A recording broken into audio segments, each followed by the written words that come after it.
Khi nghĩ về các loài chim, chúng ta thường nhớ đến những chú chim hót sặc sỡ hoặc đại bàng oai về, nhưng có một loài chim khác thường bị bỏ qua, đó là quả. Với bộ lông đen bóng mượt ánh tím xanh, quả là thành viên của họ quả, nổi tiếng về trí thông minh. Bạn có thể bắt gặp chúng ở công viên thành phố, cánh đồng quê hay gần khu dân cư. Quả thích nghi tuyệt vời với môi trường sống bên cạnh con người. Quả không chỉ đơn giản là loài chim, chúng sở hữu những khả năng đáng kinh ngạc, là loài ăn tạp, chúng ăn hạt, côn trùng, trái cây, động vật nhỏ và cả thức ăn thua của con người. Chế độ ăn linh hoạt giúp quả tồn tại ở nhiều môi trường khác nhau. Quả thường sống thành nhóm gia đình lớn, hợp tác tìm kiếm thức ăn và bảo vệ lãnh thổ. Dù từng bị coi là điểm xấu, khoa học ngày nay cho thấy quả có kỹ năng nhận thức đáng kinh ngạc. Chúng biết sử dụng công cụ, giải quyết vấn đề và lập kế hoạch, khiến các nhà khoa học kinh ngạc. Đã đến lúc chúng ta khám phá bộ óc xuất chúng ẩn sau bộ lông đen của loài quả.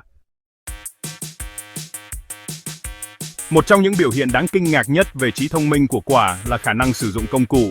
Điều này từng được cho là chỉ dành cho con người và một vài loài linh trưởng, nhưng quả đã gia nhập nhóm ưu tú này. Quả New Caledonian nổi tiếng với việc chế tạo công cụ từ cành cây, uốn cong chúng thành móc để lấy côn trùng ra khỏi các lỗ cây. Quả tìm kiếm vật liệu phù hợp và cẩn thận tạo hình cho nhiệm vụ. Chúng thậm chí còn được nhìn thấy chế tạo công cụ từ dây thép, uốn cong nó thành móc để lấy thức ăn từ ống. Quả cũng có thể sử dụng một chuỗi công cụ để đạt được mục tiêu, một hành vi được gọi là sử dụng siêu công cụ. Trong thí nghiệm, quả dùng một cây gậy ngắn để lấy một cây gậy dài hơn, rồi dùng nó để lấy thức ăn. Việc sử dụng công cụ làm nổi bật khả năng thích nghi và giải quyết vấn đề của quả. Quan sát một con quả chế tạo công cụ là lời nhắc nhở mạnh mẽ về trí thông minh đa dạng trong thế giới động vật. Quả không chỉ là những sinh vật có lông, chúng là những nhà phát minh thực sự của tự nhiên. Nếu bạn từng có một cuộc chậm trán không mấy vui vẻ với một con quả, hãy cẩn thận, chúng nhớ mặt người. Các nghiên cứu khoa học xác nhận trí nhớ dài hạn và chính xác của chúng đối với khuôn mặt con người.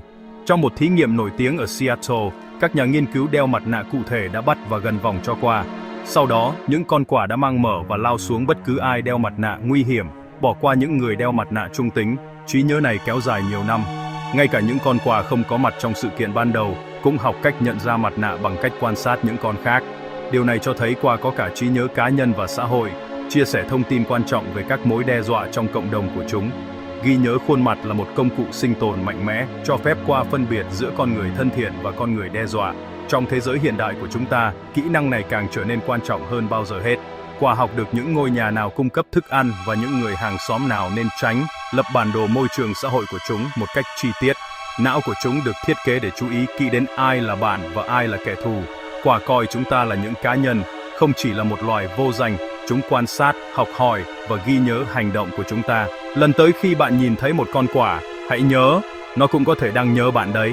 Khả năng ghi nhớ mối thù hoặc ghi nhớ một hành động tử tế là một ví dụ nổi bật về nhận thức tiên tiến.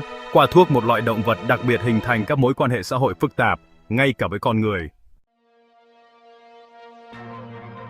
Quả không chỉ là những người sử dụng công cụ và chuyên gia về trí nhớ, chúng là những người giải quyết vấn đề xuất sắc.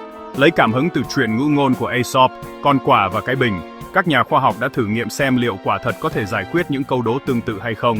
Trong phòng thí nghiệm, quả đối mặt với một ống nước có thức ăn nổi lơ lửng ngoài tăm với.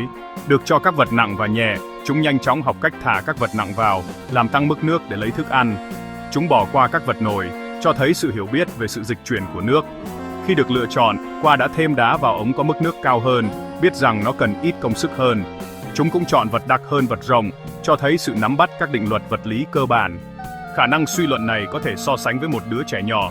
Trong tự nhiên, quả sử dụng những kỹ năng này hàng ngày, như thả hạt xuống đường để ô tô nghiền nát. Chúng đợi đèn đỏ trước khi lấy hạt, cho thấy sự lập kế hoạch và kiên nhẫn. Những hành vi này không chỉ là những mánh khóe, chúng là bằng chứng của trí thông minh thực sự. Quả liên tục đối mặt với những thách thức, từ việc mở những hạt cung đến việc đánh lừa đối thủ. Khả năng giải quyết vấn đề của chúng là chìa khóa cho sự sống còn của chúng. Quả thích nghi, đổi mới và sử dụng môi trường của chúng theo những cách sáng tạo. Tâm trí của chúng luôn hoạt động, biến chướng ngại vật thành cơ hội. Trí thông minh của quả gắn liền sâu sắc với đời sống xã hội phức tạp của chúng. Chúng sống thành các nhóm gia đình lớn, với cấu trúc xã hội rõ ràng và giao tiếp liên tục. Quả sử dụng nhiều loại tiếng kêu, từ tiếng gù nhẹ nhàng đến tiếng báo động lớn, để chia sẻ thông tin và phối hợp hành động. Hợp tác là trung tâm chúng hợp sức để tấn công kẻ săn mồi và chia sẻ những phát hiện thức ăn. Những con anh chị lớn thường giúp nuôi dưỡng những con non mới nở, đóng vai trò là người bảo vệ và người cung cấp. Quả thậm chí còn thể hiện những hành vi giống như sự đồng cảm, tụ tập quanh những con đã chết trong một nghi thức trông giống như tang lễ. Các nhà khoa học tin rằng cuộc tu tập này là để học hỏi, xác định những mối nguy hiểm trong khu vực. Sống theo xã hội là một trường học cho những con quả non, chúng học được những kỹ năng thiết yếu từ cha mẹ, và những con lớn hơn, chúng học cách ăn gì, tin tưởng ai và cách giao tiếp. Sự truyền đạt kiến thức văn hóa này là chìa khóa cho sự thành công của chúng. Trí thông minh ở quả không chỉ là cá nhân, nó là tập thể. Mạng lưới xã hội của chúng phong phú thông tin, được truyền lại qua nhiều thế hệ. Sống theo nhóm giúp quả thích nghi và phát triển mạnh mẽ trong môi trường thay đổi. Trí thông minh xã hội của chúng sánh ngang với nhiều loài động vật có vú. Quả là minh chứng cho sức mạnh của cộng đồng trong thế giới động vật. Trí tuệ tập thể của chúng cũng quan trọng như trí thông minh cá nhân của chúng. Điều gì khiến quả thông minh đến vậy? Câu trả lời nằm ở bộ não của chúng. So với kích thước cơ thể, não của một con quả rất lớn, tương đương với não của một con tinh tinh, và không xa so với não của con người. Vỏ não trước chịu trách nhiệm giải quyết vấn đề và trí nhớ, đặc biệt lớn và chứa đầy tế bào thần kinh. Không chỉ kích thước, tổ chức cũng quan trọng. Quả có một mạng lưới thần kinh dày đặc, cho phép xử lý thông tin nhanh chóng, hiệu quả. Hãy nghĩ về nó như một bộ xử lý mạnh mẽ trong một thiết bị nhỏ gọn. Cấu trúc não độc đáo này mang lại cho quả những khả năng tương tự như linh trưởng, mặc dù tiến hóa theo một con đường khác. Chim và động vật có vú đã tách ra hàng trăm triệu năm trước, nhưng quả và linh trưởng đã phát triển các công cụ nhận thức tương tự, một trường hợp tiến hóa hội tụ. Não của quả là một kiệt tác của kỹ thuật tự nhiên. Nó chứng tỏ rằng trí thông minh tiên tiến có thể xuất hiện ở những sinh vật rất khác nhau. Nghiên cứu não qua thách thức quan điểm lấy con người làm trung tâm về trí thông minh của chúng ta. Không chỉ có một cách để xây dựng một bộ não thông minh, quả cho chúng ta thấy rằng sự tiến hóa tìm thấy những giải pháp tuyệt vời ở những nơi không ngờ. Trí thông minh của quả không phải tự nhiên mà có, nó đã tiến hóa qua hàng triệu năm. Một số yếu tố đã thúc đẩy sự phát triển của bộ não mạnh mẽ của chúng. Qua sống lâu, thường hình thành các nhóm gia đình ổn định và các mối quan hệ cặp đôi lâu dài. Điều này cho chúng thời gian để học hỏi và truyền lại kiến thức. Chế độ ăn uống đa dạng, ăn tập của chúng đòi hỏi sự sáng tạo và tháo vát để tìm kiếm thức ăn. Chúng phải liên tục khám phá, thử nghiệm và ghi nhớ nơi và khi nào thức ăn có sẵn. Những yêu cầu nhận thức của một loài kiếm ăn đa năng đã thúc đẩy trí thông minh cao hơn. Sống trong các nhóm xã hội phức tạp cũng đóng một vai trò quan trọng. Quả phải nhận diện các cá thể, ghi nhớ các tương tác và điều hướng các hệ thống phân cấp xã hội. Sự nhạy bén trong xã hội là điều cần thiết để hình thành liên minh và tránh đối thủ. Thử thách tinh thần này đã thúc đẩy sự phát triển của bộ não có khả năng xử lý thông tin xã hội phức tạp. Quả non có một tuổi thơ dài, ở với cha mẹ hàng tháng hoặc hàng năm để học các kỹ năng sinh tồn. Thời gian học tập kéo dài này cho phép bộ não của chúng phát triển đầy đủ.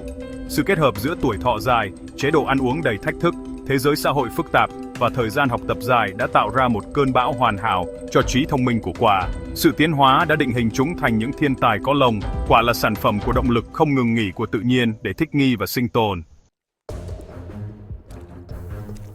Khi chúng ta nói về trí thông minh của động vật, linh trưởng, cá heo và chó thường hiện lên trong tâm trí. Nhưng quả lại có khả năng sánh ngang một cách đáng ngạc nhiên với những sinh vật thông minh này. Trong các bài kiểm tra nhận thức, quả thể hiện ở mức độ tương đương với các loài vượn lớn. Sự hiểu biết của chúng về vật lý và chế tạo công cụ sánh ngang với tinh tinh và đười ươi. So với vết, quả có thể không bắt chước tiếng nói, nhưng kỹ năng giải quyết vấn đề và suy luận của chúng thường vượt trội hơn. Vết xuất sắc trong việc học tiếng nói, quả xuất sắc trong việc thao túng môi trường của chúng. Với chó, sự khác biệt rõ ràng, chó thông minh về mặt xã hội và rất giỏi đọc tín hiệu của con người, nhưng quả đã phát triển trí thông minh của chúng một cách độc lập.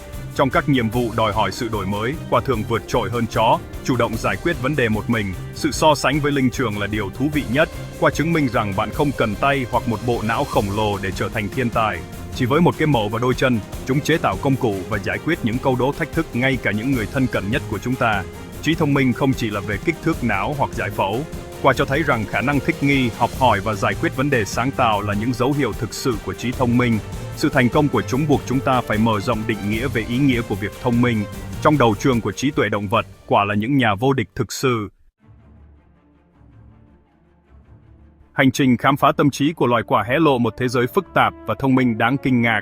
Những loài chim này, thường bị bỏ qua, là một trong những loài thông minh nhất trên hành tinh. Chúng ta đã thấy cách chúng chế tạo công cụ, nhớ mặt người và giải quyết vấn đề bằng sự sáng tạo và tầm nhìn xa.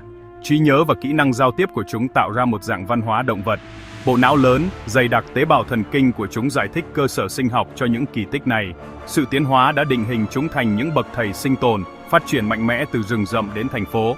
So với vườn, cá heo và vét, quả có vị trí riêng và đôi khi còn vượt trội hơn. Chúng thách thức những ý tưởng của chúng ta về nơi có thể tìm thấy trí thông minh. Quả là một minh chứng sống động cho sự đa dạng của sự sống và nhiều con đường mà sự tiến hóa có thể đi theo. Chúng không chỉ là chim, chúng là những thiên tài có lông song giữa chúng ta. Lần tới khi bạn nhìn thấy một con quả, hãy dành một chút thời gian để trân trọng bộ óc đang hoạt động bên trong cơ thể nhỏ bé, đen tối đó. Quả nhắc nhở chúng ta rằng trí tuệ có thể được tìm thấy ở những nơi bất ngờ nhất.